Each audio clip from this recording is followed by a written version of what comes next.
हरे कृष्णा कृष्ण कृष्ण हरे हरे, हरे रामो राम रामो हरे हरे।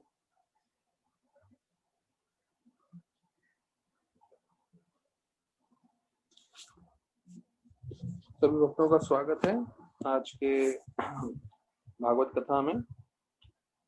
तो कल हमने सुना कि कैसे सती जो है कई कारण बता रही है भगवान शिव को, ये बोलने के लिए कि मुझे जो है अपने पिताजी के जो यज्ञ कर रहे हैं उसमें मुझे जाना है।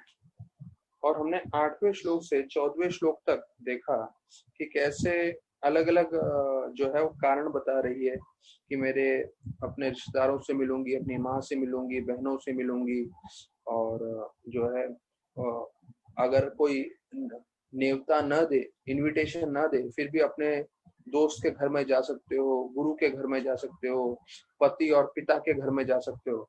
ऐसे करके उन्होंने बहुत सारे आर्ग्यूमेंट्स, उन्होंने बहुत सारे कारण बताए हैं कि क्यों मैं जाना चाहती हूँ।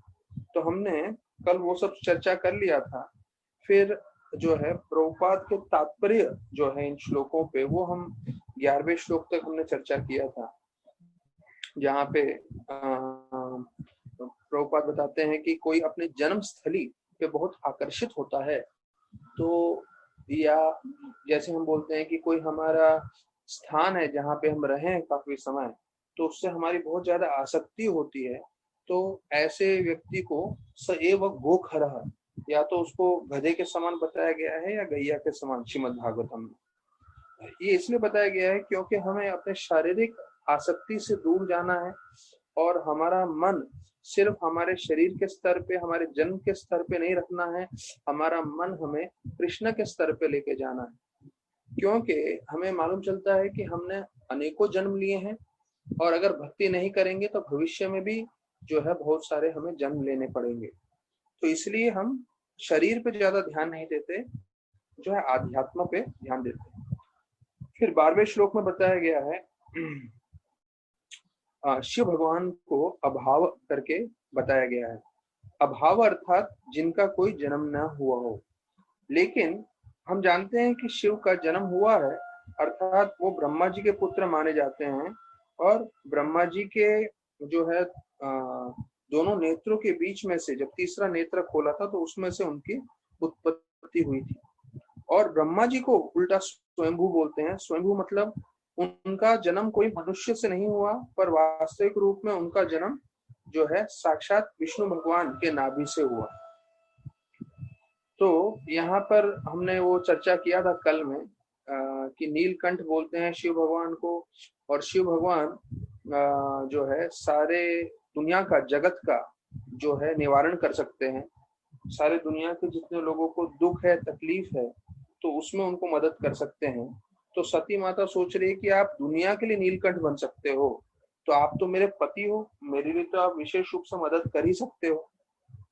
तो इसमें बताते हैं, हाँ, प्रभुपाद लिखते हैं कि जब उन्होंने पूरा समुद्र का जो जहर था वो पूरा जो है कंडेंस कर दिया। जैसे कई लोगों को रबड़ी पसंद है, हाँ, हम जगन्नाथपुरी में जाते हैं तो वहां पे भी काफी जगह रबड़ी मिलता है। और अभी नाथद्वारा गए थे, वहां पे भी काफी रबड़ी मिलता है। तो रबड़ी में क्या करेंगे, वो 10 लीटर दूध को 2 लीटर में कंडेंस कर देंगे, तो वो करते हैं। पर ये देखिए, ये भगवान है जिन्होंने पूरा समुद्र भर के जितना जहर था उसको कंडेंस कितना किया, अपने हाथ में। हाँ, तो इससे मालूम चलता है कि भगवान कितने शक्तिशाली हैं और भगवान के ऐसे शुद्ध भक्त भगवान के जैसी शक्ति दिखा सकते हैं। तो शिव भगवान पूरे समुद्र के जहर को अपने सिर्फ बोलते ना हाथ भर में भर लेते हैं। तो एक चीज ये बताते हैं कि उन्होंने पूरा कंडेंस किया, और दूसरा चीज बताते हैं कि देखिए हम लोग सब भोजन करते हैं, और भोजन करते समय जब भोजन खा रहे होते हैं तो भोजन मुंह में होता है, और जब हम उसको निगलते हैं तो सीधा पेट में जाता है। तो हमारी किसी की क्षमता नहीं है कि कोई भी भोजन को हम गले में रख सके। अगर कोई गले में अटक जाता है तो तुरंत हम जो है पानी पीते हैं, और पानी पी के उसको नीचे उतार देते हैं। लेकिन भगवान शिव जो है वो इतने जो है शक्तिशाली हैं, उन्होंने ये जहर को न मुंह में रखा न पेट में रखा, उन्होंने अपने सिर्फ गले में रखा, जिसके कारण उससे जो है उनको उनका पूरा गला जो है नीला पड़ गया और उनका नाम पड़ा नीलकंठ। फिर एक और चीज बताते हैं कि जब हम वैष्णव समुदाय में जब हम भक्तों के साथ आदान प्रदान करते हैं, तो कभी कभी ऐसा होता है कि थोड़ा वैष्णव के साथ हमारे आदान प्रदान में कभी कोई कुछ हमें बोल देता है, कभी कुछ हो जाता है, तो हमें थोड़ा बुरा भी लगता है। तो हमें ध्यान रखना है कि ये जो हमें किसी से कहने से बुरा लगता है या कुछ होता है, तो उसको हम पूरी तरह से अपने जीवन में नहीं रख सकते और ना ही इसके बारे में बोल सकते हैं, क्योंकि बोलेंगे तो वैष्णव अपराध हो जाएगा। और पूरी तरह से अपने जीवन में उसको जो है समाविष्ट कर लेंगे, उतार लेंगे, तो हम जो है दुखी हो जाएंगे। क्यों? क्योंकि किसी वैष्णव ने या किसी और व्यक्ति ने दुर्व्यवहार किया। तो इसलिए ऐसे चीजों को जो हमारे आध्यात्मिक जीवन के लिए अच्छा नहीं है, तो ना उसको बोल सकते हैं ना जीवन में उतार सकते हैं। तो भक्तों को चाहिए कि वो नीलकंठ के समान उसको जो है अपने कंठ में ही रखें, ना ऊपर ना नीचे, अर्थात इसको सहन करके चलना है, ये प्रकृति का नियम है। हाँ, तो जैसे मैंने कल के प्रवचन में भी बताया और मैं बार बार बोलता हूँ ये चीज कि कृष्ण भगवान, राम भगवान और माता सीता का लोग जो है उनके पीछे जो है लोग बोल सकते हैं, तो हम और आपके लिए तो लोग जो हैं वो बहुत सारा निंदा करेंगे ही, तो हमें ये सब निंदा साथ में लेके चलना है। तो अभी यहाँ पे फिर जो है 14वां श्लोक जो है वो इसमें 14वें श्लोक में आ रहा है, आत्मना अर्धे। जो मैंने बताया आपको, ये जो स्त्री को बोला गया है कि वो अर्धांगिनी होती है, तो अभी इस अध्याय में और अगले अध्याय में दोनों जगह ये अर्धे शब्द का मतलब शब्द आता है। तो ये अभी ये श्रीमद् भागवतम का जो पूरा रचना हुआ है, और श्रीमद् भागवतम देखा जाए तो वास्तविक रूप में जो है शिव और सती की जो लीला चल रही है वो दूसरे लोक में चल रही है, दूसरे प्लेनेट पे है ये। वहां से मतलब हजारों साल से यह अर्धांगिनी का जो है विषय आता है कि सिर्फ पत्नी ही पति का जो है आधा भाग नहीं है, पति भी पत्नी का आधा भाग है। प्रभुपाद यहाँ स्पष्ट करेंगे आगे वाले अध्याय में कि जब हम अर्धांगिनी बोलते हैं तो ऐसा लगता है कि पति का आधा भाग पत्नी है, लेकिन प्रभुपाद बोलते हैं जैसे पति का आधा भाग पत्नी है वैसी पत्नी का आधा भाग पति है, दोनों पूरी तरह से सहयोग हैं। और प्रभुपाद एक लाइन बोल के पूरा कंप्लीट करते हैं कि दोनों एक दूसरे पे निर्भर हैं, आधारित हैं, पति पत्नी पे और पत्नी पति पे। तो ये जो है गृहस्थ भक्त को हमेशा ध्यान रखना है, ये हमारे शास्त्रों का जो है मर्म है कि पति पत्नी जब साथ में रहते हैं तो पति को जो है उतना ही निर्भर रहना चाहिए पत्नी पे, और पत्नी को उतना ही निर्भर रहना चाहिए पति पे। दोनों एक दूसरे के आधे आधे अंग। अब देखिए हमारा शरीर है, तो शरीर में हमारा 2 हाथ है, 2 पैर हैं, 2 आंखें हैं। तो अगर हमारा आधा भाग बोला जाए शरीर का, तो वो पूरा ही पूरा दूसरे आधे भाग से सहयोग करता है, ये हमें सबको मालूम है। लेकिन जब वो पति और पत्नी के रूप में आते हैं तो हमें लगता है कि नहीं, ये सहयोग नहीं होता है और लड़ाई झगड़े होते हैं, या जो है बातचीत होती है अलग अलग तरीके से जो सही नहीं है। पर हमें कोशिश करना है कि क्योंकि हम एक दूसरे के आधे आधे भाग हैं, तो जितना हो सके हमें सहयोग बना के चलना है। तो कलयुग में संभव नहीं है, क्योंकि हम सब जो है हमें आध्यात्म का ज्ञान बचपन से प्राप्त नहीं हुआ, इसलिए हमारे मन इंद्रियां जीवा वश में नहीं है। तो ये बात स्वीकार करते हुए हमें चलना है, क्योंकि अगर आप बीमार हैं और आप स्वीकार कर रहे थे आप बीमार हो, और आप ये मान लेते हो कि मैं बीमार हूं और मुझे दवाई लेनी है, तो ये बहुत बड़ा जो है विजय है। It's a big victory. क्यों? क्योंकि अगर एक बार आप समझ जाओ कि मैं बीमार हूं और मुझे दवाई लेनी है, तो कम से कम आपका जो है शुद्धिकरण तो प्रारंभ होगा। कई लोग पूरी दुनिया में अधिकांश लोग मानने को ही तैयार नहीं है कि हम बीमार हैं, मानने को तैयार नहीं, हमारे मन में अनर्थ है, और उल्टा वो इन अनर्थों को ज्यादा से ज्यादा प्रोत्साहन देते हैं, कामाग्नि और बाकी सब चीजों को। तो यहाँ पे जो है अर्ध करके बताया हुआ है, आत्मा नाम अर्धे अहम, मतलब मेरे शरीर के अर्ध भाग आप हो, और वैसे ही बीवी का अर्ध भाग पति होते हैं। तो प्रभुपाद जो है फिर 15वें श्लोक में वर्णन कर रहे हैं। अभी 15वां से 25वां श्लोक। अब इन श्लोकों में जो है भगवान शिव जो है कई कारण बता रहे हैं नहीं जाने के लिए दक्षा को अपने पिताजी के हवन में। अब ये हमें समझना है कि जब वो बोल रहे हैं नहीं जाएं, तो एक पति जो होते हैं वो एक गुरु के भी प्रतिनिधि होते हैं, क्योंकि अगर आध्यात्म रूप से अगर वो पूरी तरह से कृष्ण भावनामृत हैं, तो वो जो है कृष्ण के प्रतिनिधि हैं, जो पति हैं। तो अभी इतनी बार जो है यहाँ पे पूरे 10 श्लोकों में क्रमांक में स्पष्टीकरण आने वाला है कि वो नहीं बोल रहे हैं, नहीं जाने को बोल रहे हैं।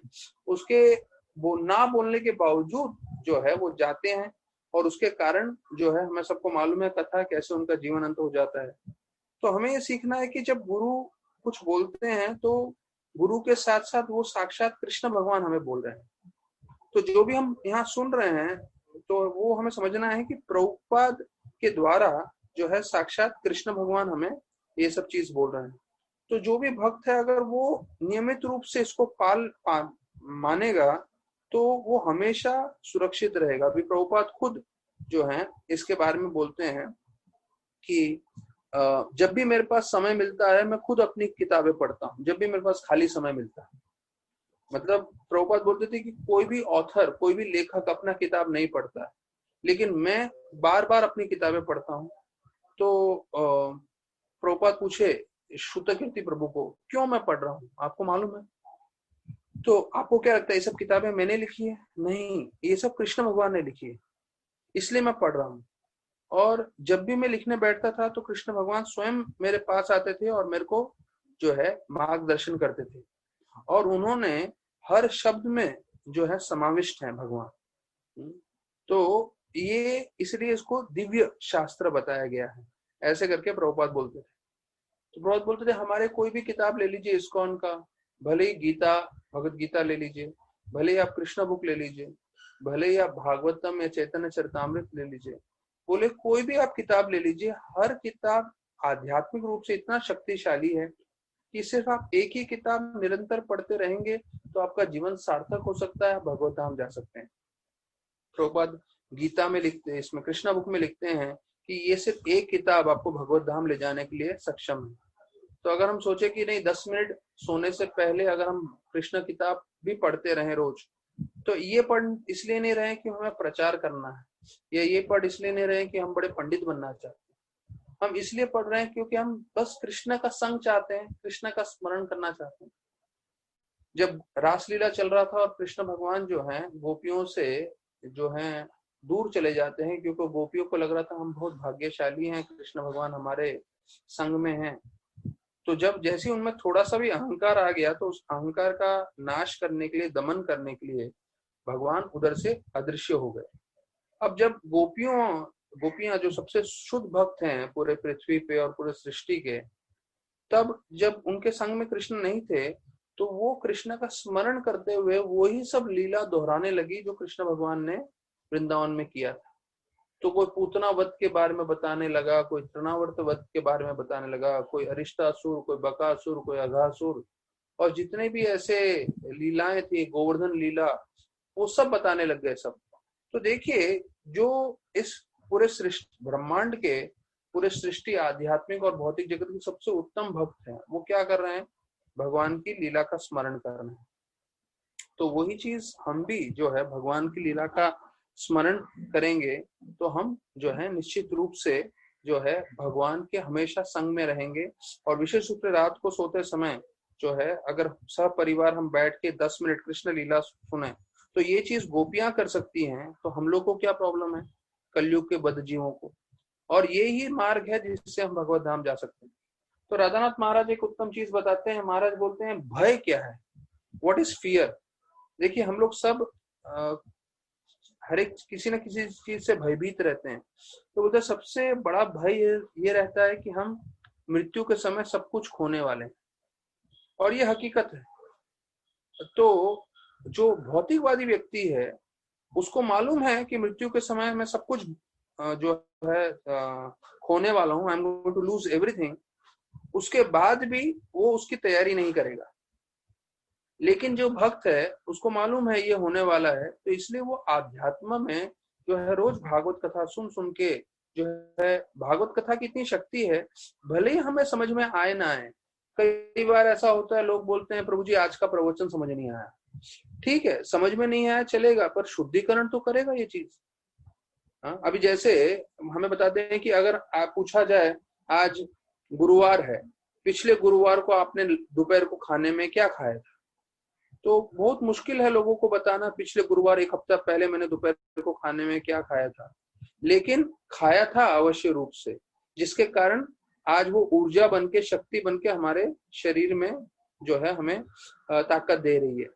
उसी प्रकार से भले ही हमें याद न रहे प्रवचन, भले ही हमें बहुत ज्यादा समझ ना आए, लेकिन जैसे रोज खाना खाने से हमें शरीर में शक्ति प्रदान होती है, ये तो सब लोग जानते हैं, स्पष्ट बात है कि रोज खाना खाएंगे रोज हमें शक्ति मिलेगी, और शक्ति मिलने से फिर हम अपना दिन भर का कार्य करेंगे। जैसे खाना खाना रोज जरूरी है, वैसे ही कथा सुनना रोज जरूरी है। आप खुद भी पढ़ सकते हैं और कथा श्रवण भी कर सकते हैं, और ये दोनों के मिश्रण से खुद का पाठ करना और श्रवण करना वो हमें आध्यात्मिक ऊर्जा देगा, और हमारा मन पूरी तरह से जो है भगवान के ऊपर केंद्रित रखेगा। तो जैसे मैं बता रहा था, भय, सबसे बड़ा भय क्या है कि हम मृत्यु के समय सब कुछ होने वाले हैं, we are going to lose everything. सबको मालूम है, लेकिन सब लोग उसकी तैयारी नहीं कर रहे हैं जानबूझकर। लेकिन जो भक्त है वो भक्ति करता है, श्रवण करता है, तो उसको जो है आध्यात्मिक रूप से भक्ति में जैसे तरक्की करते रहता है, तो उसको समझ में आता है कि भाई समय आएगा तो ये छोड़ना ही है। और सबसे मुख्य चीज ये आप लोग जरा ध्यान से सुनिए, अगर कभी अकस्मात मृत्यु भी आ जाए तो भक्त जो है ज्यादा विचलित नहीं होता। क्यों? क्योंकि उसने हर एक दिन जो है भगवान की सेवा में, भगवान की भक्ति में, भगवान के श्रवण कीर्तन में खूब परिश्रम किया है। तो हर एक दिन उसने अपने आप को तैयार किया है उस जो अंतिम समय है, जो अंतिम मृत्यु है उसके लिए। तो जब अकस्मात भी आ जाएगा तो वो जो भक्त है वो बोलेगा मैं तो इसके लिए पूरा जिंदगी तैयार किया है, पूरा प्रिपरेशन मैंने जिंदगी भर किया है। जैसे कोई स्कूल कॉलेज में एग्जाम होता है तो उसके लिए 1 साल 2 साल पढ़ाई करते हैं, एवरी ईयर पढ़ाई करते हैं। तो 1 साल के लिए विशेष रूप से साल भर भी पढ़ाई नहीं करते, मोस्टली लोग आखिरी 1-2 महीने में पढ़ाई करते हैं। तो जब 30-60 दिन को अच्छे से पढ़ाई कर लेता है तो उसको लगता है कि हाँ मैं एग्जाम में पास हो जाऊंगा। लेकिन जो भक्त होता है रोज सुबह उठ के माला करता है, रोज भागवत कथा करता है, रोज भगवान की सेवा करता है, वैष्णव की सेवा करता है, और प्रार्थना करता है कि मैं नम्र बन सकूं और सब वैष्णव को प्रसन्न कर सकूं। जब वो ये भावना से एक एक दिन अपना बिताए जा रहा है तो वो पूरी तरह से तैयार रहता है कि हाँ जब भी समय आएगा मुझे शरीर छोड़ने के लिए मैं तैयार हूँ, मैंने अपनी सारी जिम्मेदारी संभाली है, अपने परिवार का भी और आध्यात्म का भी और बाकी सब चीजें भी। तो ये जो है भक्ति के भाव से आप सबसे बड़े भय से भी मुक्त हो सकते हैं। अच्छा, अभी यहाँ पे आगे बता रहे हैं 16वें श्लोक में, 15वें श्लोक में तात्पर्य पहले देख लेते हैं। अच्छा, 15वें श्लोक में बताया, Lord Shiva replied smilingly while remembering Daksha's harsh words। मतलब उनको अभी भी दक्ष के जो उन्होंने कटु वचन बताए थे, बोले थे, उनको सब अच्छी तरह से याद था। और वो शब्द जो है भगवान शिव के बताया जाता है हृदय को जो है, इट वॉज हार्ट पियर्सिंग, उनके हृदय को भेदे थे, ऐसे कटु वचन थे, उन्होंने सब वो सहन कर लिया था। अब वो सब याद करते हुए जो है वो जो है जवाब दे रहे हैं अपने भार्या को। तो अभी प्रभुपाद बताते हैं ये एक मानसिक स्थिति है कि किसी ने हमें कुछ जो है कठोर शब्द बोले हो, तो वो हमें हमेशा याद रहते हैं। तो बोलते हैं कि उनको ये सब याद थे, उनको थोड़ा चोट लगा था हृदय में, लेकिन फिर भी वो मुस्कुरा के अपनी बीवी से बात कर रहे थे। अब ये देखिए, ये एक भक्त का जो है प्रमुख लक्षण बताया है। जो दक्ष ने जो है ऐसे बहुत श्राप दिया था और ऐसे शब्द इस्तेमाल किए थे, तो उनसे शिव को बुरा लगा था, उनके हृदय में दर्द हुआ था, लेकिन उसके बाद भी जो है वो मुस्कुरा के अपनी भार्या सती के साथ बात कर रहे थे। इसका मतलब उनके हृदय में दर्द है लेकिन चेहरे पे नहीं दिखा रहे हैं। तो इसका मतलब एक वैष्णव जो होता है, कभी उनको ठेस लगती है, कभी चोट लगती है, तो वो अपने तक ही रखते हैं, वो खुद सहन करते हैं पर दूसरों को नहीं बताते। वो एक सहनशीलता का भक्तों का गुण होता है। तो यहाँ बता रहे हैं कि जो भगवत गीता बताता है कि जो भक्त होते हैं वो हमेशा मानसिक रूप से समान रहते हैं, सुख में भी दुख में भी। हमने गीता में सुना है, माता स्पर्शा सुख कौनते शीतोष्ण सुख दुखद, तो समान रहते हैं। तो यहाँ पे शिव भगवान को समान रहना चाहिए, उनको हृदय में चोट क्यों लगी, ये प्रश्न आता है, प्रभुपाद पूछ रहे हैं। तो उसका जवाब विश्वनाथ चक्रवर्ती ठाकुर हमारे आचार्य बताते हैं कि वैसे तो शिव भगवान आत्माराम है। आत्माराम मतलब अपने आप में ही संतुष्ट हैं। क्यों? क्योंकि वो हमेशा भक्ति करते रहते हैं। लेकिन इस भौतिक जगत में क्योंकि उन्होंने तमोगुण का जो पूरा नेतृत्व देख रहे हैं, तो तमोगुण का थोड़ा प्रभाव होने के कारण उनको थोड़ा सुख और दुख का प्रभाव होता है। इसलिए जो है दक्ष के जो श्राप है या उनके जो कठोर वचन है वो उनको हृदय में लग रहे थे। यहाँ पे फिर बता रहे हैं, therefore one may feel sorry in the absolute world, but the manifestation of so-called pain is always full of bliss। अच्छा, अभी ये एक दूसरा पहलू प्रभुपाद जो है खोल रहे हैं। अभी तक देखिए, ये भौतिक जगत में श्राप दिया दक्ष ने, शिव को बुरा लगा, वो एक पहलू था। अब यहाँ पे बता रहे हैं कि जब हम आध्यात्मिक जगत में जाएंगे, आध्यात्मिक जगत में भी दर्द है, लेकिन ये दर्द संपूर्ण आनंद का स्तोत्र बनता है। देखिए, अभी हम लोग जो है आध्यात्मिक जगत के बारे में तैयारी कर रहे हैं, आध्यात्मिक जगत के बारे में सुन रहे हैं।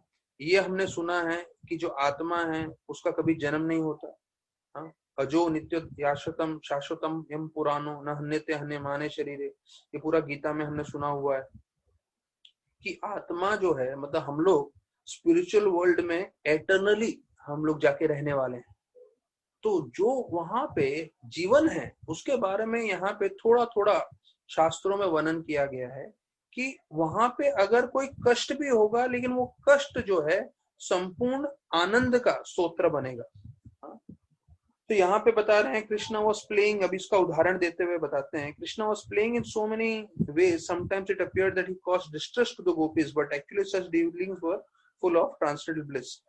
This is the difference between material and spiritual worlds. अब देखिए, प्रभुपाद बता रहे हैं ये उदाहरण देके, भौतिक जगत, आध्यात्मिक जगत, इन दोनों में क्या फर्क है। आध्यात्मिक जगत में जो दुख है वो भी सुख का कारण है, और भौतिक जगत में दुख और सुख दोनों दुख का ही कारण है। क्योंकि अगर आपको सुख भी मिल रहा है भौतिक जगत में, तो उस सुख से आप जो है भौतिक जगत से बाहर नहीं निकलोगे, यहीं पे भोग करते रहोगे। तो वो आपका असली में सुख नहीं है, वो दुख ही है। क्यों? क्योंकि वो आपको जन्म मृत्यु के चक्कर में बांध के रखने वाला है। भौतिक जगत का सुख और दुख दोनों दुख है, आध्यात्मिक जगत का सुख और दुख दोनों सुख है। कैसे? उदाहरण दे रहे हैं, कृष्ण भगवान कभी कभी गोपियों के साथ ऐसा लीला करते थे जिससे गोपियां दुखी होती थी, पर ये दुख में सबसे बड़ा सुख है, सबसे बड़ा आध्यात्मिक आनंद है। क्योंकि जब कृष्ण भगवान उनसे दूर चले जाते थे तो गोपियां पूरी तरह से जो है कृष्ण भावनामृत हो जाती थी। यहाँ तक कि कई गोपियां बोलती हैं कि योगी ध्यान कर रहे हैं, उनका ध्यान करने का उद्देश्य है कि वो कृष्ण भगवान को अपने मन में समाविष्ट करना चाहते हैं, कृष्ण भगवान को ध्यान करना चाहते हैं। जैसे हम जैसे भक्त लोग जब सुबह को माला करने बैठते हैं, तो माला करते समय हमारा ये विचार रहता है कि हम कृष्ण का स्मरण कर सकें। गोपियां बोलती हैं हमारा उल्टा रहता है, हम ध्यान करते हैं जिससे हम कृष्णा को अपने मन से बाहर निकालें, पर दुर्दैव के कारण हम कृष्णा को अपने मन से कभी निकाल ही नहीं पाते हैं।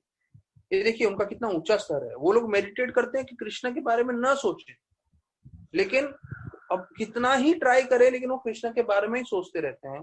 तो यहाँ पे उदाहरण दिया गया है बताने के लिए कि कृष्ण भगवान जब गोपियों को थोड़ा विरह भी देते थे या उनसे दूर भी जाते थे तो वो दुख था, लेकिन वो सबसे बड़े सुख का कारण बनता था, क्योंकि ऐसे विरह में जो है वो और तीव्र गति से भगवान को स्मरण करते थे।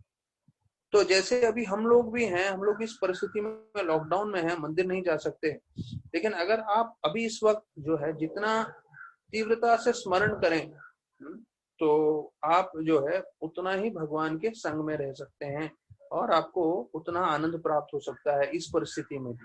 तो भले लॉकडाउन की परिस्थिति है, भले लोग तकलीफ में दुख में है, लेकिन एक भक्त जो है विरह के रूप में भगवान को याद करते हुए जो है स्मरण करता रहता है। मैं आपको बताऊं कि मैं कई बार जो है वीडियोस देखने लगता हूँ अलग अलग जो है डीटीज का और अभिषेकम का। और आज ही सुबह को मैं अपने भक्ति तीर्थ महाराज उनका आखिरी कीर्तन देख रहा था, जो उन्होंने पब्लिक में परफॉर्मेंस किया था आखिरी कीर्तन। तो आखिरी कीर्तन करते हुए मैं देख रहा था भक्ति तीर्थ महाराज कैसे आंसुओं से रो रहे हैं, और उनके पास एक सैफरन रुमाल है, वो सैफरन रुमाल जो है अपने चेहरे को साफ करते हैं और जो है ऐसे, मतलब ये उनका आखिरी कीर्तन है, उसके कुछ महीनों में वो शरीर छोड़ने वाले हैं कैंसर के कारण। और उनका पूरा एक पैर जो है एम्प्यूट किया गया था, काटा गया था उन कैंसर के कारण, उसके बाद भी उनके शरीर में पूरा कैंसर फैल गया। और मैं स्वयं भक्ति तीर्थ महाराज के साथ काफी समय बिताया हूँ और काफी उनके घंटों घंटों मैंने उनकी पर्सनल सेवा की हुई है। और मुझे अच्छे से याद है उनके जो दाएं पैर पे एक जो है ऐसा लंप था, लंप मतलब जो बोलते हैं ना गांठ जैसा, तो मैं कई बार उनको मसाज करता था तो वो बोले मेरा बचपन से है, और वही गांठ से जो है कैंसर जो है पैदा हो गया और वहां से पूरे शरीर में उनका फैल गया।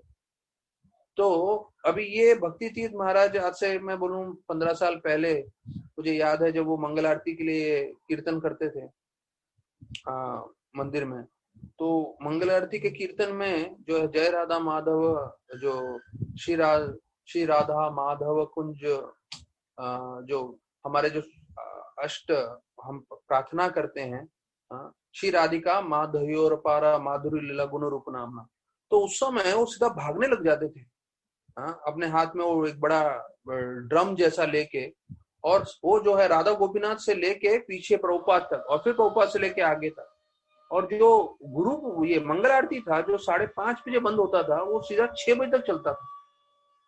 तो देखिए उनका उत्साह क्या था, सुबह 5:30 बजे, मतलब 5 बजे जो मंगल आरती स्टार्ट होता था वो 5 का पूरा आधे घंटे की जगह पूरा 1 घंटा खींच लेते थे वो, और रोज कम से कम 40 माला करते थे वो, 1:30 बजे उठ जाते थे, 1:30 बजे से माला करते थे, इतना उत्साह था उनका भक्ति करने का। और फिर एक समय आया, आज का जो वीडियो देख रहा था कि उनको कैंसर हो गया था, उनका एक पैर निकाल दिया गया था और कैंसर फिर पूरी तरह से शरीर में फैल गया था, तो उनका लास्ट प्रेजेंटेशन था। तो जब मैं उनका वीडियो देख रहा था तो उनके बाजू में गुणग्राही महाराज है। अब गुणग्राही महाराज शायद आप लोग नहीं जानते होंगे, वो ज्यादा गोपीनाथ में आए नहीं है, पर मैं 1-1.5 महीना उनके साथ था, पूरा समय उनकी सेवा कर रहा था। और मुझे अभी लग रहा है क्योंकि 2 साल पहले उन्होंने भी शरीर त्याग दिया, गुणग्राही महाराज ने, उनको भी कैंसर हो गया था। तो वो देखने के बाद मैं पंचतत्व अभिषेक में गया और वहां मैं भक्ति चारू महाराज को देख रहा था, नित्यानंद प्रभु के खड़े रह के ऊपर अभिषेक कर रहे हैं, और आज भक्ति चारू महाराज भी नहीं है। मतलब कुछ साल पहले जिनको हम देख रहे थे, मिल रहे थे, सेवा कर रहे थे, वो सब अभी नहीं है हमारे बीच में। तो मुझे ये बहुत जरूरी लग रहा था कि ये चीज हमें जानना है कि हमारे साथ भी ये होने वाला है। आज जो 2020 में है, हो सकता है 2030 में, 10 साल में हमारे में से कितने भक्त शायद नहीं रहे, या 2040 में लोग चले जाएंगे। तो जब हम यंग रहते हैं तो इसको हमें ज्ञान नहीं रहता, पर अभी जैसे हम सीनियर लोग को देखते हैं तो लिखता है कि भाई गुणग्राही महाराज चले गए, भक्ति तीर्थ महाराज चले गए, भक्ति चारू महाराज चले गए। तो ये तो सब महान महान भक्त हैं, इसलिए हमें उनकी गणना है, उनका नाम ध्यान है, वरना रोज के कितने ही लोग जो हैं शरीर त्याग रहे हैं, शरीर छोड़ रहे हैं। तो ये हमारे साथ भी होने वाला है, तो हमें जो है इसके लिए तैयार रहना है। तो ये जो आध्यात्मिक जगत का वर्णन किया गया है, आध्यात्मिक जगत में अगर कोई दुख भी है तो वो वास्तविक में सबसे उत्तम सुख है। तो प्रभुपाद बताते हैं कि वास्तविक रूप में आध्यात्मिक जगत में there is nothing but eternal bliss. मतलब ये जो शब्द है मेरे लिए भी शब्द ही है और आपके लिए भी शब्द ही है, लेकिन जब हम आध्यात्मिक जगत में पहुंचेंगे शरीर त्यागने के बाद, हाँ, तब हमको समझ में आएगा ये क्या है। इसका मतलब एटर्नल, अनित्य काल के लिए सिर्फ शुद्ध आनंद।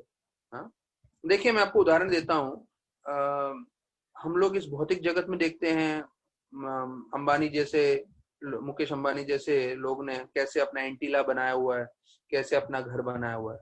हाँ, सबसे उत्तम घर पूरे बंबई में या पूरे भारत में, या लोग बोलते हैं पूरे विश्व में भी होगा। तो कोई एक व्यक्ति अपना घर इस भौतिक जगत में, जहां वो एक 70-80 साल से ज्यादा नहीं जीने वाला है, उसके लिए वो इतना भव्य रूप से इतना खर्चा करके इतना ऐसे बनाता है और पूरी दुनिया उससे आकर्षित होती है। सोचिए कृष्ण भगवान ने आध्यात्मिक जगत, हाँ, वो क्या बनाया होगा। तो भौतिक जगत में सबसे उत्तम चीज भी बिल्कुल तुच्छ है अगर हम स्वर्ग लोक के सामने उसकी तुलना करें तो।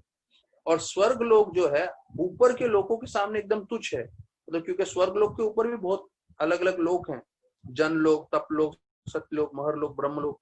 तो उन सब लोगों के सामने स्वर्ग लोक भी कुछ नहीं है।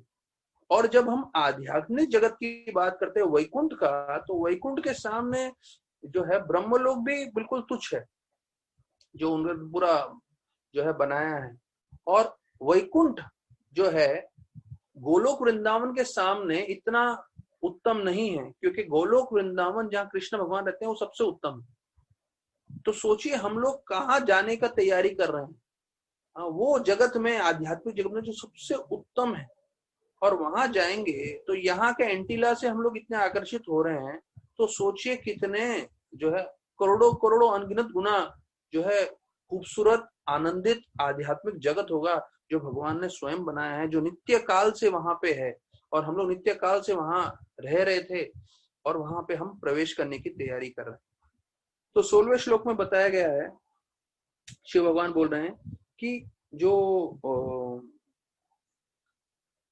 बोलते हैं दोष नहीं ढूंढना चाहिए। यहाँ पे वो ऐसा बता रहे हैं कि वो बोल रहे हैं कि हाँ आप सही बोल रहे हो कि हमें दोस्त के घर में जाना चाहिए, अगर उन्होंने नेवता नहीं भी दिया हो, हमें नहीं भी बुलाया हो, लेकिन कोई ऐसा दोस्त हो जो उसके मेहमान के, जब मेहमान आते हैं तो उसमें दोष ढूंढे या उसे जो है क्रोधित हो, तो ऐसे दोस्त के पास, ऐसे परिवार के पास नहीं जाना चाहिए करके शिव भगवान स्पष्ट कर रहे हैं।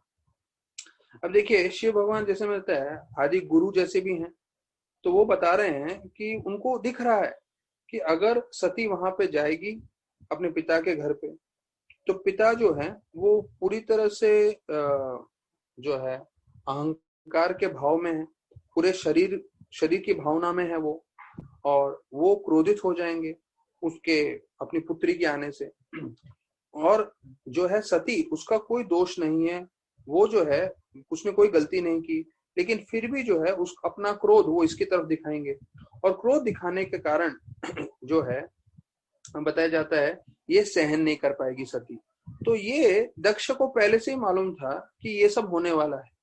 तो जिस व्यक्ति के पास अभिमान रहेगा, अहंकार रहेगा, वो हमेशा क्रोधवेश में रहेगा और क्रोधवेश में वो गलत शब्द का प्रयोग करेगा। तो अभी ये जो अहंकारी व्यक्ति है उसका पूरा वर्णन करते हैं 17वें श्लोक में। तो हम लोग 17वां श्लोक जो है बोल सकते हैं साथ में। विद्या तपो विता वपुर वयाकुले साताम गुणे सदवीर अस्ममेतरे स्मतो हतायाम भृत मानदुर्सह स्तब्ध न पश्यन्ति ही दमा भूयसाम। तो यहाँ पे बताया गया qualities in a proud person, the 6 qualities of saintly people. तो अभी ये बताया जाता है कि एक साधु में कौन से 6 लक्षण होते हैं, और जो अहंकारी होते हैं उनमें 6 लक्षण नहीं होते। ज्ञान, तप, धन, सौंदर्य, युवा अवस्था और जो हेरिटेज, ये 6 चीज के बारे में बताया है। तो ये सब चीजें जो है वो अहंकारी व्यक्ति का दोष बन जाता है। वो इन सब चीजों के कारण जो है अहंकारी बन जाता है, और वो दूसरे लोगों की जो है अच्छे गुण नहीं देख पाता। अब ये देखिए, इसमें प्रभुपाद तात्पर्य में बताने वाले हैं विस्तार पूर्वक कि ये सब गुण जो है हमें खूबसूरत भी बना सकते हैं या अहंकारी भी बना सकते हैं। खूबसूरत अर्थात हम इन सब गुणों के साथ जो है भगवान की सेवा भी कर सकते हैं। जैसे किसी के पास धन हो तो धन से वो अहंकारी भी हो सकता है, धन से वो भगवान के और लोगों की, वैष्णव की सेवा भी कर सकता है। तो धन अपने में बुरा नहीं है, आप धन का उपयोग कैसे करते हो वो बहुत महत्वपूर्ण है। तो इसलिए बताया जाता है अधिकांश समय भगवान अपने भक्तों को ज्यादा धन नहीं देते हैं, क्योंकि वो नहीं चाहते कि ज्यादा धन आके उनका दिमाग विचलित हो जाए और वो भक्ति के मार्ग से निकल जाए। तो यहाँ पे बताया गया है कि ये सब जो है गुण जो है 6 गुण, ज्ञान, तप, धन, सौंदर्य, जो है युवा शक्ति, ये सब जो है वो एक गुण है, लेकिन अगर इसका दुरुपयोग करो तो ये अवगुण बन जाते हैं। तो यहाँ दक्ष के लिए बोलते हैं कि वो पढ़े लिखे थे, उनके पास बहुत सारा धन था, वो तपस्वी थे और वो एक मतलब वो ब्रह्मा के पुत्र थे, और वो क्यों जो है क्रोधित हुए शिव के तरफ? इतने अच्छे गुण होने के बावजूद वो जो है क्यों क्रोधित हुए? ये प्रश्न प्रभुपाद उठा रहे हैं जो है 17वें श्लोक में। तो प्रभुपाद खुद जवाब देते हैं ये बोलते हुए कि ये सब जो है ज्ञान, हमारा जन्म, हमारा सौंदर्य, हमारा धन, अगर हम जो है गलत उपयोग करें तो ये हमारे नाश का कारण बनेगा। और प्रभुपाद बोलते हैं जैसे दूध बहुत हमारे शरीर के लिए अच्छा है, लेकिन अगर सर्प इसको स्पर्श कर देगा तो वो ही दूध जहर बन जाता है। तो उसी प्रकार से ये सब गुण बहुत अच्छे हैं, पैसा, सौंदर्य, ज्ञान, लेकिन ये सब चीजें भगवान की सेवा में न लगा के हम अपने इंद्र भोग की सेवा में लगाएं तो हमारे नाश का कारण बनेगी। और अभी उदाहरण दे रहे हैं प्रभुपाद तात्पर्य में आगे। एक सर्प जो होता है, वो सर्प का स्वभाव क्या है? वो किसी भी जानवर को काटेगा। ऐसा नहीं है किसी जानवर का कुछ दोष है, वो सर्प का, सांप का स्वभाव है, वो जिसको भी मिलेगा काट देगा। ये इसलिए सर्प को हमेशा बोला जाता है कि वो द्वेषी जानवर है। तो बोलते उसी प्रकार से दक्ष, क्योंकि उसको आध्यात्म ज्ञान नहीं था और वो अहंकार वश में था, उसके सौंदर्य के कारण, उसके धन के कारण, उसके ज्ञान के कारण, इसलिए उसने शिव भगवान की जो है निंदा की। तो यहाँ पे वर्णन आ रहा है कई भौतिक चीजें भक्त के जीवन में नहीं आना चाहिए, क्योंकि अगर वो भक्त के जीवन में आ जाएगा तो उनका भक्ति जो है बिगड़ सकता है। ये प्रभुपाद बता रहे हैं that it may be detrimental to possess material assets. तो अगर हमारे पास ज्यादा धन संपत्ति नहीं है तो ज्यादा विचलित होने की जरूरत नहीं है। हाँ, दिन में 2 बार 3 बार कृष्ण भगवान हमारे लिए भोजन कहीं से भी प्रबंध कर देंगे अगर हम प्रामाणिकता से भक्ति कर रहे हैं। ये कृष्ण भगवान की गारंटी है योगक्षेमम महाम्य। हाँ, अभी अधिकांश रूप में जो है ज्यादा मात्रा में वो धन नहीं दे रहे हैं, क्योंकि वो सब उनको मालूम है अगर ज्यादा धन आ जाएगा तो ये जो है भक्ति के मार्ग से हिल सकता है। तो कुंती महारानी की प्रार्थनाओं में आता है कि कुंती महारानी बोलती हैं कि भगवान जो हो, आप अकिंचन गोचर हो। अकिंचन गोचर मतलब जिनके पास न धन है, न सौंदर्य है, न ज्ञान है, न ऊंचा जन्म है, ऐसे लोग आपके पास आसानी से भक्ति कर सकते हैं। तो देखिए, जितने हमारे भक्तगण कथा सुन रहे हैं, तो उम्मीद करता हूं कि इतना सब किसी के पास नहीं है। ना ही कोई बहुत सौंदर्य है, सुंदर है हम लोग में से, ना ही हम लोग में से कोई ज्यादा बुद्धिमान है, ना ही हम लोग के पास कोई ज्यादा धन है, ना ही कोई हम लोग जो है एकदम ब्राह्मण परिवार से आए हुए हैं, बड़े कुल में से। ये सब नहीं होने का फायदा क्या है? हम लोग बैठ के भक्ति कर रहे हैं। अगर इसमें से कुछ भी हमारे पास होता था ज्यादा मात्रा में, या ज्यादा ज्ञान बोल दीजिए, या सौंदर्य बोल दीजिए, या धन बोल दीजिए, तो यहाँ पे बैठ के ऑनलाइन हम लोग क्लास नहीं सुनते थे, हम लोग कुछ और कार्य करते थे। तो ये चीज हमें समझना है, हमारे अच्छे के लिए है कि हमारे पास अधिक मात्रा में नहीं है चीजें। तो हमें जो है ये चीज समझना है कि अगर नहीं है तो ये कृष्ण की कृपा है, और अगर आ जाती है तो भी कृष्ण की कृपा है, और हमें कृष्ण की सेवा में लगाना है। और दोनों परिस्थिति में, भले हमारे पास धन नहीं है या हमारे पास धन है, एक भक्त को चाहिए कि दोनों परिस्थिति में उसका मन कृष्ण पे फिक्स रहे। अगर धन नहीं है करके रो रो के वो जो है कृष्ण को भूल जाएगा तो भी वो फेल है, और जब ज्यादा धन आ जाए और इंद्रभोग करने लगे और कृष्ण को भूल जाए तो भी वो फेल। तो भक्त को चाहिए दोनों परिस्थिति में मन जो है एकाग्र रहे। और ये मत सोचिए कि सिर्फ हमने शास्त्र में सुन लिया, प्रवचन में सुन लिया, हाँ अभी दोनों समय में हम जो है कृष्ण पे केंद्रित रहेंगे, हमारा मन जो है फोकस बनाए रखेंगे। हमारी शक्ति से नहीं होने वाला है। हमें मालूम है, ये शास्त्र में हमने सुना है। सुनने के बाद हाथ जोड़ के भगवान से हमें निवेदन करना चाहिए, प्रार्थना करना चाहिए कि प्रभु आपकी कृपा से जो है मैं दोनों परिस्थिति में अपना मन आप में लगाए रखूं, आपका आशीर्वाद होगा तो ये संभव है। प्रभुपाद फिर बताते हैं, हाँ ये जो है प्रभुपाद का बहुत फेमस स्टेटमेंट है जो कई सालों से हम लोग सब सुनते हैं, यहाँ तक कि लास्ट प्रेरणा में भक्ति रसामृत महाराज भी बोल रहे थे, हमारे पास जितना भी भौतिक उपलब्धि है वो सब एक जीरो के समान है। तो आप जीरो, आपके पास एक जीरो हो या 10 जीरो हो उसका कोई मतलब नहीं है, क्योंकि 10 जीरो को भी जोड़ दोगे तो उसका टोटल जीरो ही आएगा। लेकिन अगर आपके पास एक जीरो भी है और उससे पहले अगर आप एक लगा दो तो ये एक कौन है? कृष्ण भगवान, कृष्ण की भक्ति। तो आपके पास कुछ भी गुण है उसके साथ आप कृष्ण को जोड़ दो तो सीधा वो 10 बन जाता है। फिर आपके पास एक और गुण आ जाए, एक और शून्य जुड़े तो वो 100 बन जाता है, 1000 बन जाता है, लाख बन जाता है। तो प्रभुपाद ये 17वें श्लोक में उन्होंने ये उदाहरण दिया हुआ है। तो यहाँ पे वो मेंशन है, मैंने सुना कई बार है पर एग्जैक्ट कहाँ पे है ये मुझे मालूम नहीं था, पर ये है 4th कैंटो के जो है 3रे अध्याय के 17वें श्लोक में प्रभुपाद ये उदाहरण दे रहे हैं कि जीरो का मूल्य नहीं है, उसके पहले एक लगाओगे तो उसका मूल्य है।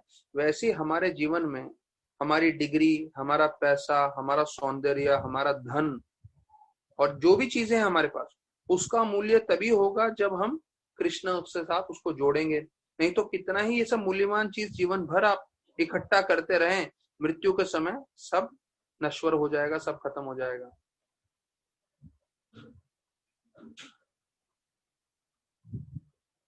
तो प्रभुपाद अंत कर रहे हैं, हाँ ये 17 श्लोक उनका तात्पर्य का, परपट का, तो उसमें बोल रहे हैं unless one's material assets are used in Krishna consciousness they may play havoc and degrade the possessor।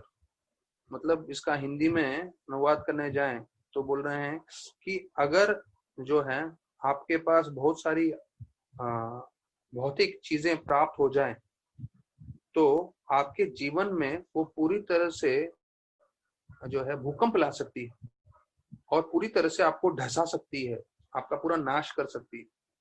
तो देखिए जो प्रभुपाद जिस दृष्टिकोण से हमें चीजें बता रहे हैं वो शायद हमारे जीवन में हमने कभी नहीं सुना, ना ही हमारे माता पिता से सुना, ना ही हमारे रिश्तेदार से कभी हमने सुना है कि जो धन है वो हमारे नाश का कारण बन सकता है।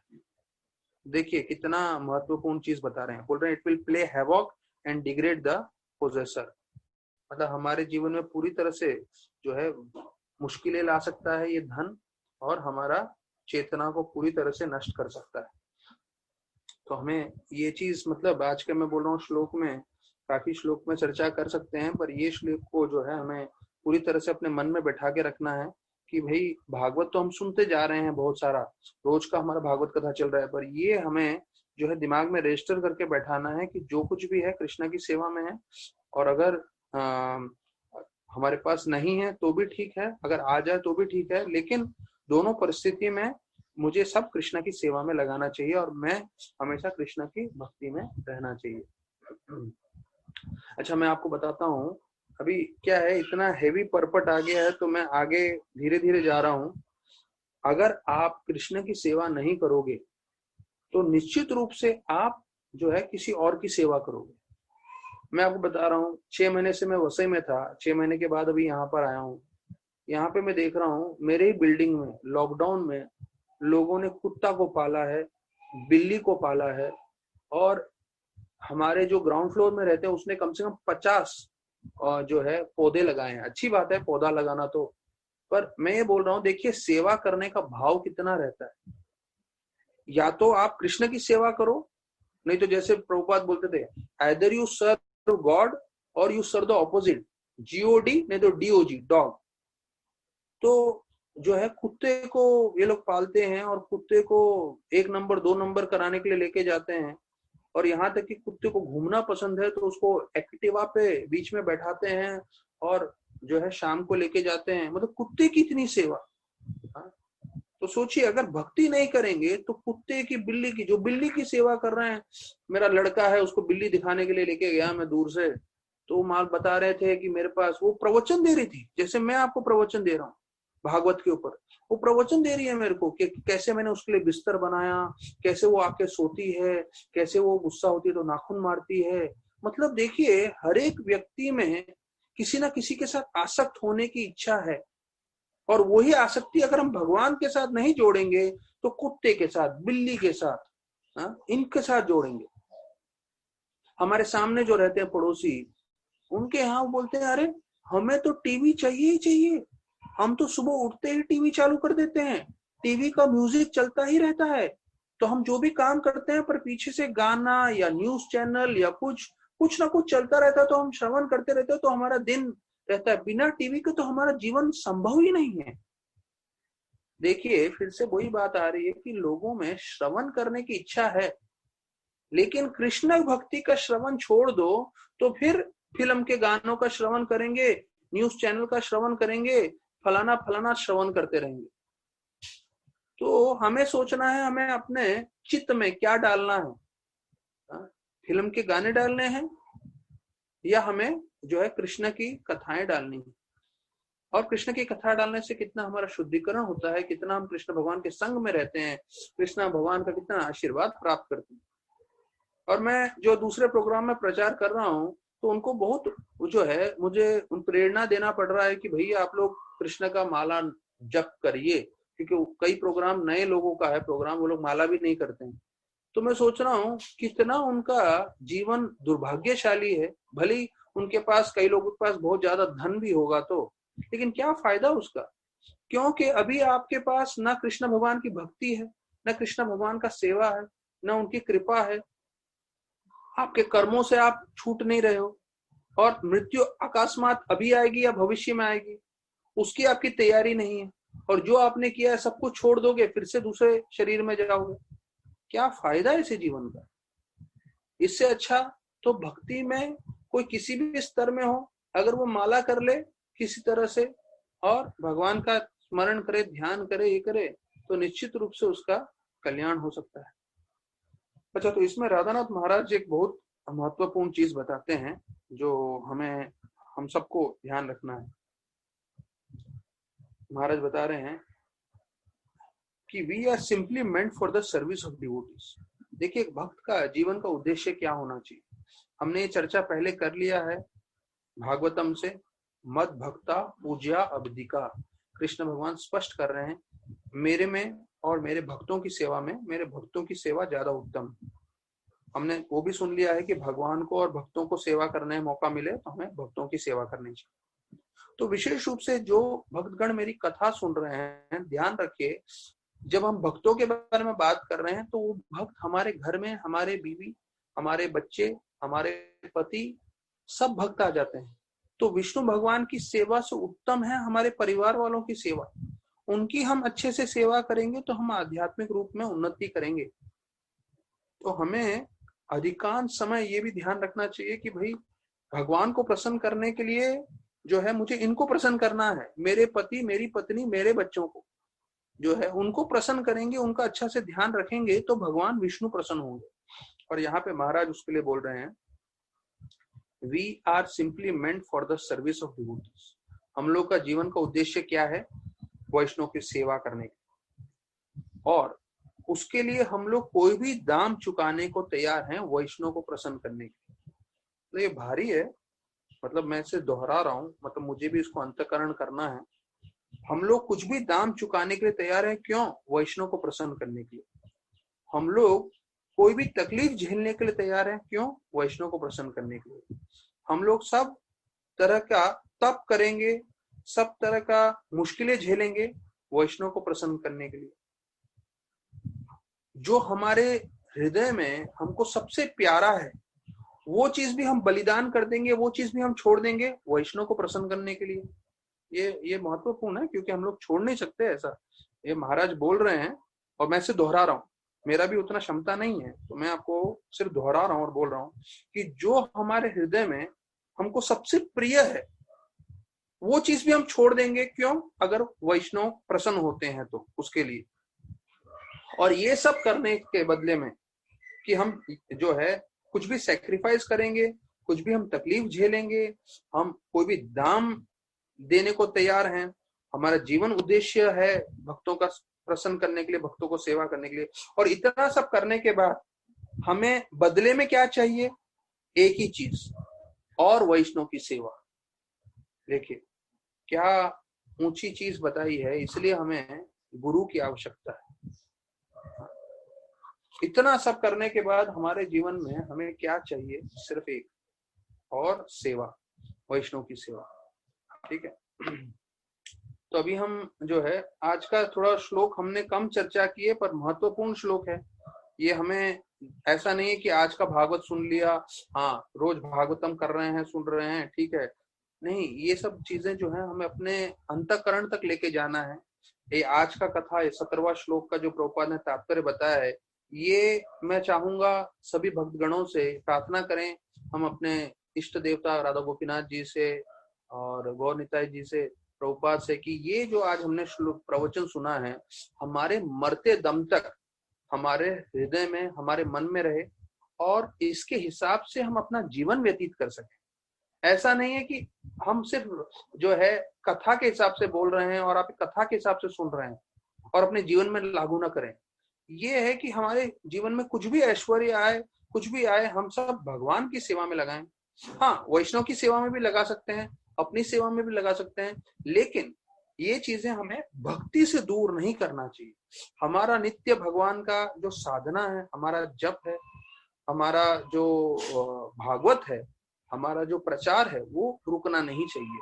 नहीं तो ये सब चीजें हमारे जीवन में विनाश का कारण होगी। जैसे प्रभुपाद बोलते हैं, दे में play havoc and degrade the possessor.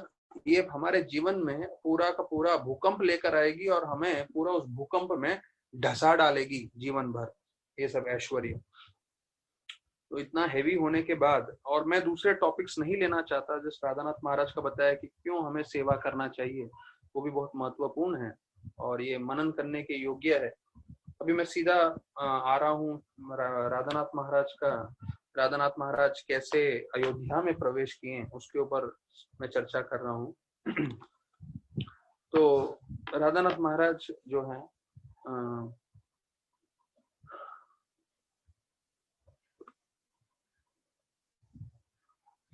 ये बता रहे हैं, as a husband he loved and protected his wife. अभी ये राम भगवान का स्तुति कर रहे हैं। आज का लेक्चर थोड़ा हेवी हो गया है, तो इसलिए राम भगवान का थोड़ा हम कथा सुन के जो है एंड करेंगे। तो आज शाम के कथा में कानपुर की कथा बता रहे हैं। तो कानपुर को कभी हमने सुना ही नहीं कि वो धाम है। वृंदावन को सुना होगा अपने, धाम है। मायापुर को सुना है, जगन्नाथपुरी को सुना है। तो कानपुर मतलब पहले हम लोग बोलेंगे कानपुर में कौन सा धाम है, पर ऐसा नहीं है। आप हमारे भारत के जो है पुण्य भूमि की महिमा ना आप जानते हैं ना मैं जानता हूँ, पर आज जब आप कानपुर की कथा सुनोगे तब समझोगे कानपुर जैसा जगह में इतनी सारी लीलाएं हुई हैं और इतना सब हुआ है। तो ये भी एक मुख्य धाम में है, पर वो हमारे मेन तीर्थ में नहीं आता, इसलिए हम नहीं जाते हैं, पर आप सुन सकते हैं कानपुर की महिमा। और उससे पहले महाराज अयोध्या में है, तो बोल रहे हैं राम भगवान के बारे में कि वो पति थे तो अपनी पत्नी के से इतना प्रेम करते थे, उनकी सुरक्षा करते थे और उनकी सुरक्षा के लिए पूरा युद्ध कर दिया। अच्छा, अभी इसके संदर्भ में आपको भागवतम के 5वें स्कंद से मैं आपको एक चीज बताऊंगा कि प्रभुपाद बताते हैं कि एक पति और पत्नी को जो है कैसे अपना जीवन व्यतीत करना चाहिए। विशेष रूप से पति के लिए प्रभुपाद बोलते हैं कि जैसे प्रभु श्री राम ने पूरा युद्ध किया था और पूरा लंका को नष्ट कर दिया अपनी बीवी के लिए, बीवी को वापस लाने के लिए, तो प्रभुपाद बोलते हैं उसी प्रकार से एक पति की जिम्मेदारी है कि चाहे उसको बड़ा से बड़ा युद्ध करना पड़े, पर उसको अपनी बीवी को पूरी तरह से सुरक्षा और पूरी तरह से उसको अपना सहयोग देना चाहिए। तो एक पति, जितने भी पति हैं या जो फिर भविष्य में पति बनने वाले हैं, उनके लिए समझना है कि ये प्रभुपाद ने राम जी का उदाहरण लेके हम सबको बताया है कि भाई कितना बड़ा जिम्मेदारी है गृहस्थ आश्रम में, कि हमें जो है झगड़ा करना तो बहुत आसान है। राधानाथ महाराज बताते हैं कोई मूर्ख से मूर्ख व्यक्ति भी झगड़ा कर सकता है, लेकिन मुश्किल से मुश्किल परिस्थिति में झगड़ा ना करें, चिल्लाएं नहीं, आवाज नहीं उठाएं और प्रेम से बात करके जो है सुलझाएं और आध्यात्म में उन्नति कराएं, वो सबसे बड़ा परीक्षा का जो है चिन्ह है।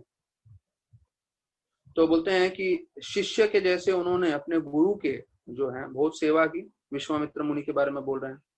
और जो है मित्र के रूप में अपने अपने मित्रों के साथ उन्होंने जो है काफी प्रेम का संबंध कराया। अपने भाइयों के साथ उन्होंने जो है प्रेम का संबंध बताया। और बताया जाता है कि इतने बड़े बड़े मुश्किल परिस्थिति में भी उन्होंने अपने मित्र, अपने भाइयों के साथ जो है समानता दिखाई। और फिर जब वो राजा बने तो उन्होंने अपनी सारी प्रजा को अपना पुत्र के समान और पुत्रियों के समान समझा।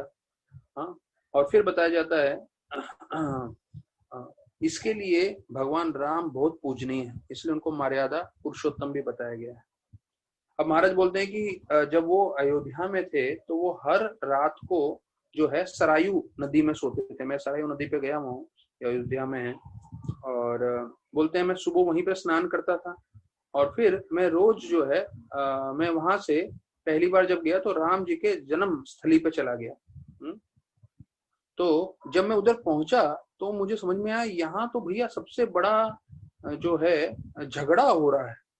अभी हमें तो मालूम है अयोध्या में क्या चल रहा है। अब महाराज बता रहे हैं कि ऐसा बोल रहे हैं कि पहले जमाने में वहां पे एक मस्जिद था और अभी वहां पे मस्जिद भी नहीं है और वहां पे पूरी तरह से वायरिंग किया गया था और वहां पे पूरी तरह से जो है सेना, आर्मी तैनात थी, जिनके हाथों में गन्स थे और बॉयनट्स मतलब वो जो बॉम्ब्स होते हैं वो थे और हैंड ग्रेनेड्स थे वगैरह वगैरह, और गोलियां और पिस्तौल सब था।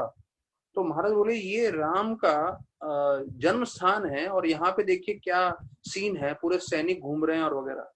अब महाराज थोड़ा इतिहास में बता रहे हैं कि एक मुगल ने वहां पे एक अपने समय में जो है मस्जिद बना दिया और जब से उसने मस्जिद बनाया तब से हिंदू मुसलमान में झगड़ा हो रहा है। और फिर इन हिंदू मुसलमान में झगड़ा बंद करने के लिए गवर्नमेंट ने वो जगह जो है अपने कब्जे में ले लिया और उधर बहुत भारी मात्रा में जो है आर्मी तैनात कर दी गई। तो महाराज बोलते हैं कि मैंने भगवान के खोज में पूरी दुनिया में घूमा हूँ और मैंने देखा कि अलग अलग धर्म हैं, लेकिन कोई भी प्रामाणिक धर्म जो है दूसरे से क्रोध नहीं सिखाता और हर धर्म भगवान को भले वो दूसरे रूप में आए उन्हें प्रेम करना सिखाता है। पर यह भी सत्य है कि कई लोग जिनको ज्ञान नहीं है इस के बारे में, वो लोग लड़ाई झगड़ा करते हैं और ऐसे ऐसे व्यवहार करते हैं जो शास्त्रों के बिल्कुल विरुद्ध है। क्योंकि हर धर्म में यही सिखाया गया है कि भगवान किसी भी रूप में आए या कोई दूसरे धर्म का पालन करने वाला भी हो तो उसको हम प्रेम से उसके साथ व्यवहार करें। तो बोलते हैं जिनको सार नहीं मालूम है भक्ति का, जिनको सार नहीं मालूम है धर्म का, वो लोग मूर्ख रूप से झगड़ा करते रहते हैं। तो बोलते हैं असली में कोई भी धर्म का पालन करने वाला को श्रद्धा रहेगी, वो उसको प्रेम रहेगा और करुणा रहेगी। ये 3-4 चीजों पे बोलते हैं, श्रद्धा, प्रेम, करुणा और अपने पे पूरी तरह से संयम। तो ये जो है गुण होते हैं जिसको असली में धर्म के बारे में ज्ञान हो। फिर बोलते हैं महाराज कि एक सैनिक था वहां पे और उसने चमड़े के बड़े बड़े जूते पहने हुए थे और चलते समय धूल उड़ा रहा था और बड़ा बंदूक उसके कंधे पे था और पूरी तरह से जो गोलियां हैं उसके पट्टे कमर पे बांध रखे थे और छाती पे भी था। और उस समय वो जो है एक राम जी का तस्वीर था, उस पे उसने जो है गोंडे का एक माला लेके पहना दिया। तो यही इस परिस्थिति में यही पुजारी है और यही भगवान की ये सेवा कर रहा है। और महाराज जो है अचरज में पड़ रहे थे और महाराज बोल रहे थे देखो परिस्थिति कभी कभी कैसे हो रही है करके। तो यहाँ के बाद अभी महाराज जाने वाले हैं कुंभ मेला में।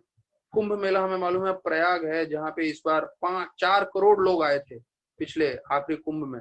तो उस कुंभ मेला में क्या होता है वो सब जो है हम लोग श्रवण करेंगे ठीक कल 4 बजे। तो अभी नागपुर की कथा आ रही है, तो मैं सभी भक्तों से अनुरोध करूंगा वो भी सुने। और शाम को 8:30 बजे गौरांग प्रिय प्रभु मेहनत करके प्रिपेयर कर रहे हैं घंटों घंटों, और हमको पूरी वृंदावन की परिक्रमा करा रहे हैं 8:30 से 9:30। तो श्रवण मात्र से आप वृंदावन की परिक्रमा भी कर सकते हो।